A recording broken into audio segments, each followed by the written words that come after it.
Dear friends, आज जो मैं कहने जा रहा हूँ वो बेसिकली एक मैसेज है, केवल स्टूडेंट्स के लिए नहीं बल्कि मेनली ये पेरेंट्स के लिए है। इसलिए जो स्टूडेंट भी इसे देख रहे हैं वो अपने पेरेंट्स को ये ज़रूर दिखाएं, और अगर कोई पेरेंट्स देख रहे हैं तो रिक्वेस्ट है कि थोड़ा सा पहले इसको समझने की कोशिश करें जो मैं बोलना चाह रहा हूँ। ऑब्वियसली मैं आप लोग इतना एक्सपीरियंस तो नहीं हूँ, बट फिर भी चूँकि टीचिंग फील्ड से हूँ तो ऑब्वियसली बहुत सारे स्टूडेंट के प्रॉब्लम्स को हर दिन देखता हूँ, तो उनकी बेसिस पे कुछ मैसेज कन्वे करना चाह रहा हूँ आप लोगों को। उस मैसेज को कन्वे करने से पहले एक छोटा सा कहानी से इसकी शुरुआत करते हैं। जैसे एक बार एक पशु मेला लगा हुआ था, यानी जानवरों को मेला, जिसमें बहुत लोग अपने अपने जानवर को लेकर आते हैं, बेचते हैं। वहां पे एक जगह पे एक हाथी बंधा हुआ था एक पेड़ से, और उसको बांधा गया था केवल एक रस्सी से, जो कि उस पेड़ से कनेक्ट होकर और उसके पैर में बंधा हुआ था। वहाँ से एक आदमी गुजर रहा था, उसने देखा क्या कि एक हाथी को एक केवल रस्सी से बांधा हुआ है, वो भी उसके पैर में, तो ये तो आसानी से तोड़ सकता है, और इतने भीड़ भाड़ वाले जगह पे अगर तोड़ दिया तो प्रॉब्लम होगी। तो वो उस हाथी के मालिक के पास पहुंचा, जिसका वो हाथी था। तो बोला कि आपने इसे ऐसे बांध के रखा है, अगर ये तोड़ के भाग गया या फिर यहाँ पे मेला है, भीड़ है, बहुत चीज़ है, तो बहुत प्रॉब्लम हो जाएगी। तो मालिक ने कहा कि ऐसा कुछ नहीं होगा। तो उस आदमी ने पूछा ऐसा क्यों? तो इसलिए क्योंकि वो उस हाथी से वो रस्सी टूटेगा ही नहीं। तो उस आदमी को थोड़ा सा इस पे ताज्जुब हुआ कि ऐसा क्यों, क्योंकि इतना बड़ा हाथी और एक रस्सी को क्यों नहीं तोड़ पाएगा। तो उस आदमी ने बताया, उस मालिक ने, कि जब ये बच्चा था तब मैंने इसे इसी टाइप की रस्सी से बांध दिया था। इसने बहुत कोशिश की, पैर से जितना ताकत लगा सकता था लगाया, बट फिर भी रस्सी नहीं टूटा। ये हर दिन कोशिश करता, फिर भी रस्सी नहीं टूटता। धीरे धीरे ये बड़ा होता गया, बट इसे ये भरोसा हो गया कि रस्सी मुझसे कभी टूटेगा नहीं। अब इसके पास उतना ताकत है, फिर भी ये कभी उतना ताकत लगाने का सोचता ही नहीं कि रस्सी नहीं को तोड़े, क्योंकि इससे रस्सी टूटेगा नहीं, इससे ऐसा भरोसा हो गया है। हम अपने बच्चों के साथ भी यही करते हैं।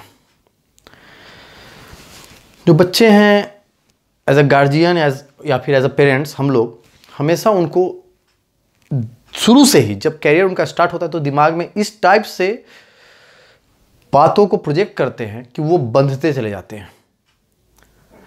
उनकी काबिलियत कुछ रहती है, लेकिन उसके अगेंस्ट जाकर या फिर उसके साथ भी जाकर हम लोग उनके दिमाग में एक डर बैठाते हैं कि पढ़ो नहीं तो फेल कर जाओगे, पढ़ो नहीं तो फेल कर जाओगे। ये करते जाते हैं, जिसकी वजह से बच्चा के दिमाग में फेल होने का डर बैठ जाता है। वो उसके बाद फर्स्ट कर जाए या टॉप कर जाए, ये सोचने के बजाय फेल होने से कैसे बचे ये सोचना शुरू करता है। उसका मेंटेलिटी हम लोग वहीं तक सीमित कर देते हैं, सेट कर देते हैं। सबसे पहली गलती हम लोग की यहाँ पे होती है एज अ पेरेंट या गार्जियन। वहाँ पे हम लोग को उन्हें मोटिवेट करना चाहिए कि हाँ, फेल कर गए कोई बात नहीं है, बट कोशिश करो कि हमेशा टॉप पे पहुँचे। हमेशा अपने आप से कंपेयर करो, हमेशा टॉप पे पहुँचने की कोशिश करो। बट हम लोग इसके विपरीत उसे डराते रहते हैं, डर अंदर बैठाते रहते हैं कि आप फेल कर जाओगे, फेल कर जाओगे। बच्चा भी उस डर से बचने के लिए अलग अलग तरीका से कोर्सेस खत्म करने की कोशिश करता है, और किसी तरह से चाहता है कि फेल करने से पहले बचे। जो टॉप कर रहे हैं उनके लिए कोई प्रॉब्लम नहीं होता है, बट जो फेल करते रहते हैं या फिर फेल करने के कगार पे रहते हैं या फिर एवरेज स्टूडेंट रहते हैं, वो भी इस बात से डरते रहते हैं। तो पहला गलती हम लोग ये करते हैं। दूसरा कि जब वो थोड़े बड़े होते हैं तो हम लोग उनका कहीं एडमिशन करवा देते हैं, या फिर एडमिशन करने के लिए पैसा देते हैं कि जाओ एडमिशन ले लेना, बहुत सारे ट्यूशन या कोचिंग्स में। खासकर ये 10th के बाद या 10th के आसपास में होता है, 11 12th में होने लगता है ऐसा बेसिकली, कि पेरेंट्स को कोई मतलब भी नहीं रहता है कि बच्चा कहाँ पढ़ रहा है। बेसिकली बहुत हुआ तो बस इंस्टीट्यूट तक छोड़ने गए, लेके चले आए। ये दूसरी गलती होती है।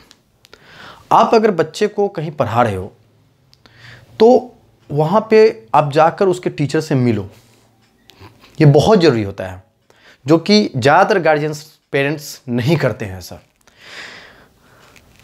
मैंने भी बहुत बार टीचर्स से भी समझाया कि अपने स्टूडेंट को कहिए कि हाँ अपने पेरेंट्स से मिलवाएं। मैं खुद भी बहुत समय अपने स्टूडेंट को कहता हूँ कि पेरेंट्स से मिलिए। इवन पेरेंट्स आते हैं तो उनसे भी कहता हूँ एडमिशन के समय कि आप हर मंथ कम से कम एक बार आके अपने बच्चे के लिए मिलिए। ये भी एक बहुत ज़रूरी चीज़ है, फीडबैक लीजिए उनका, बट हम लोग नहीं करते हैं।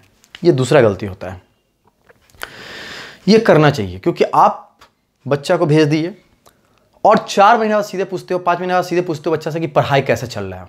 आप क्या एक्सपेक्ट करते हो? वो कहेगा, किसी के अंत पर कभी कहेगा कि हाँ पढ़ाई अच्छा नहीं चल रहा। अगर उसका पढ़ाई अच्छा नहीं चल रहा होगा तो इम्पॉसिबल। आप उसके जब पे रहते हैं आप भी नहीं कहते। तो आप अगर वहां टाइम देते हो थोड़ा, तो आपको हर दिन बच्चे के नॉलेज के बारे में, उसके प्रोग्रेस के बारे में पता चलेगा, और तब आप उस हिसाब से बच्चे को समझाओगे, मॉड्यूलेट कराओगे।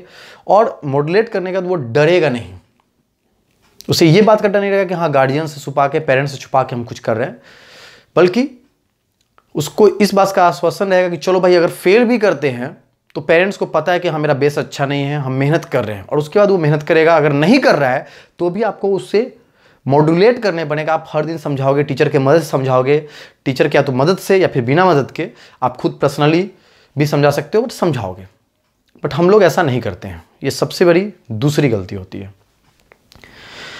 उसके बाद बच्चा अगर एवरेज है, थोड़ा सा आगे बढ़ा, अगर वो कहीं अच्छी जगह नहीं पहुंच पाया, फॉर एग्जांपल अच्छे इंजीनियरिंग कॉलेज में, मेडिकल कॉलेज में, या फिर यूपीएससी का तैयारी नहीं कर पाया, तो हम लोग फिर वहाँ उसको दबाते हैं। वो जो नहीं कर सकता है उसके लिए उसको प्रेशर डालते हैं फिर कि बच्चा किसी तरह से तुम एक गवर्नमेंट जॉब ले लो।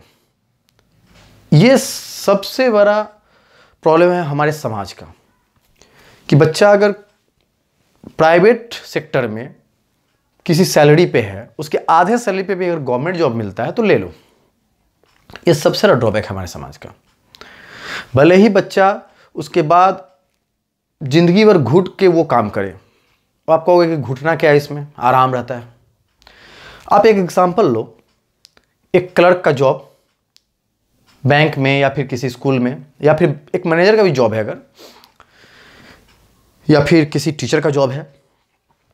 अगर उसका उस फील्ड में इंटरेस्ट है तो अच्छा है, बट अगर वो उसके इंटरेस्ट का फील्ड नहीं है, आपके प्रेशर में आके उसने उसको ज्वाइन कर लिया, अब उसको वो काम 1 दिन 2 दिन, 1 महीना 2 महीना या 1 साल 2 साल नहीं करना पड़ेगा, बल्कि उसको उस काम को जिंदगी भर करना पड़ेगा, जिसको कि वो करना नहीं चाहता, कोई पसंद नहीं करता, और उसके थ्रू उसको जिंदगी गुजारना पड़ेगा। अब ये लड़का, ये बच्चा केवल एक रोबोट बन के रह जाएगा। पर डे यहां से जाएगा अपने घर से, ड्यूटी पूरा करेगा, क्योंकि अब उसके लिए वो काम बस एक ड्यूटी पूरा करने वाला शेड्यूल हो गया है। ड्यूटी पूरा करेगा और आएगा, बस यही लाइफ होगा।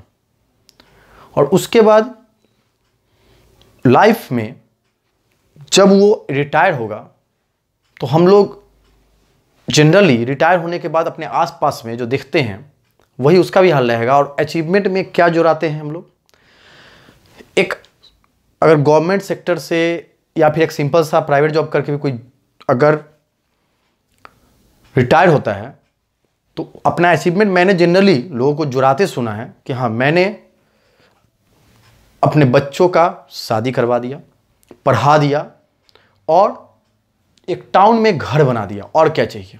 ये उनका अचीवमेंट होता है पूरे लाइफ का।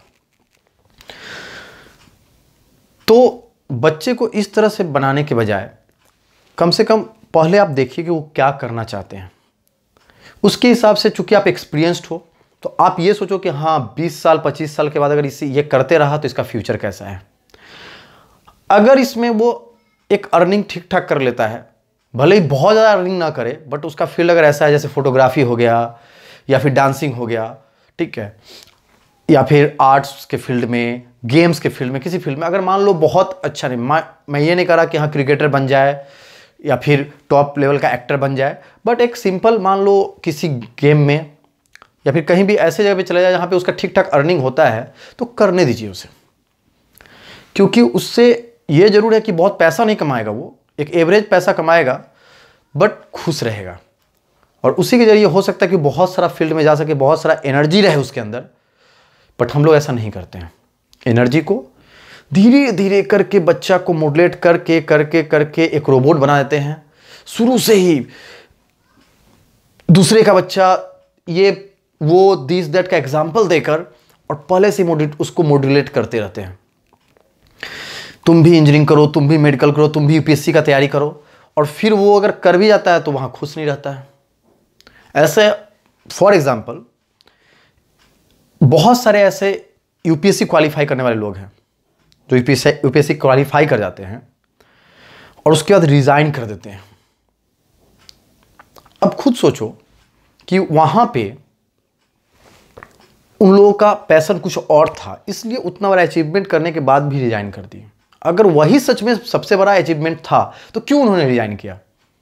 बट रिजाइन इसलिए कर देते क्योंकि उनका अचीवमेंट जो है वो उन लोगों का पैशन नहीं है, उन लोगों को बेकार लगता है।